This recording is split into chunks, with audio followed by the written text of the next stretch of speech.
আল্লাহুম্মা ইন্না নাজআলুকা ফি নুহুরিহিম। আমি তো এই দোয়া এখন দু একজনকে জিজ্ঞেস করলে ভুলেও গেছে, অনেকের মনেও নেই। আর একটা সময় ছিল তো আমরা নামাজের মধ্যে দোয়া পড়ছি। আমি বললাম যে এবার দোয়া পড়েন, কয় মাসুদ ভাই দোয়া সূরার মধ্যে ওইগুলো পড়ি এখন। আমি বললাম এটা কি করলেন? কয় ভাই এমনি মনের মধ্যে চলে আসে। কেননা ওই সময় তো নামাজে রুকু অবস্থায় আছে, সিজদা অবস্থায় আছে, পিছন থেকে পুলিশ আইসা ধরে নিয়ে গেছে। তো এই বেচারার দোষ কি? সে তো নামাজের মধ্যে ভয় আছে যে কখন আমারে আমি রুকুতে থাকবে, পিছন থেকে কোমর ধরে এসে নিয়ে গাড়িতে উঠাই দিই। আর এখন আপনি বলেন যে আজকে পুরো এই খবর পাওয়ার পর থেকে একবার ওই দোয়া পড়ছেন যারা, তারা হাত জাগান তো। খবর পাওয়ার পর থেকে এই প্রোগ্রামে এখন আমার কথা শুনছেন, এই আমার কথা শোনার পরে যারা পড়ছেন আর হাত জাগেন না। এরা বাদে এই টাইমটুকুর মধ্যে একবার ওই দোয়া পড়ছেন।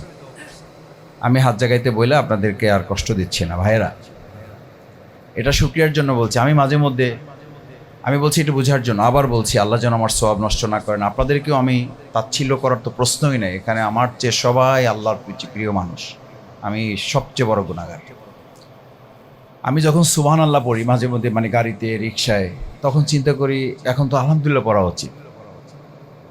আবার যখন আলহামদুলিল্লাহ বারবার পড়ি তখন চিন্তা করি এখন তো আমার ইস্তেগফার বেশি করা উচিত। আবার যখন ইস্তেগফার পড়া শুরু করি তখন আমার চিন্তা হয় যে এখন তো মানে আল্লাহুম্মা ইন্না নাজআলুকা ফি নুহুরিহিম, এইটা এখন আমার বেশি পড়া উচিত। কারণ এখন কোনটা করব? সুবহানাল্লাহ, আল্লাহ এত বেশি চাওয়ার চেয়ে আমাদেরকে এত বেশি দিয়েছেন যে আল্লাহর এই অহদানিয়াত, তার এই ক্ষমতা দেখে আমি আশ্চর্য প্রত্যেকটা সেকেন্ডে হচ্ছি না আমরা। এই যা এখন হচ্ছে এগুলো কিছু চিন্তা করছেন আপনি? কিছু চিন্তা করেননি। তাতে আপনার সবসময় সুবহানাল্লাহ পড়া উচিত। আপনি যখন আলহামদুলিল্লাহ পড়েন তখন তো আপনি আলহামদুলিল্লাহ পড়তে গিয়ে আবার তো আপনার চিন্তা করা উচিত যে এত ভালো পরিবেশ, সেই অনুযায়ী যেই পরিমাণ আপনার কাজ করা দরকার সেই কাজ কি আমরা করতে পারতেছি? তাহলে কি পড়া উচিত? ইস্তেগফার করা উচিত যে আল্লাহ আমি তো কিছুই কাজ করতে পারি না, এত ভালো পরিবেশ, এত সুন্দর অবস্থা, সেই অবস্থায় আমি এখনও রোপণ হইতে পারি নাই, বা সেই অবস্থায় এখনও আমি একটা দাওয়াত ইউনিট থেকে সাংগঠনিক ইউনিটি নিতে পারি নাই, সেই অবস্থায় আমি এখনও 5টা সেট বই বিতরণ করতে পারি না, সেই অবস্থায় আমি আমার ওয়ার্ডে এখনও লোক বৃদ্ধি করতে পারি না। তো আমাদের ইস্তেগফারের উপর থাকা উচিত। তাহলে সুবহানাল্লাহ পড়লে আলহামদুলিল্লাহর দিকে আপনি ধাবিত হওয়া উচিত। আলহামদুলিল্লাহ পড়লে আপনি অস্থির হয়ে যাওয়া উচিত কখন ইস্তেগফার পড়ব। ইস্তেগফার পড়লে আপনার অস্থির হয়ে যাওয়া উচিত আল্লাহ সুবহানাহু তাআলা যে কোনো পরিস্থিতিতে ভালোর মধ্যে মন্দ, মন্দের মধ্যে ভালো পরিস্থিতি তৈরি করতে পারেন না।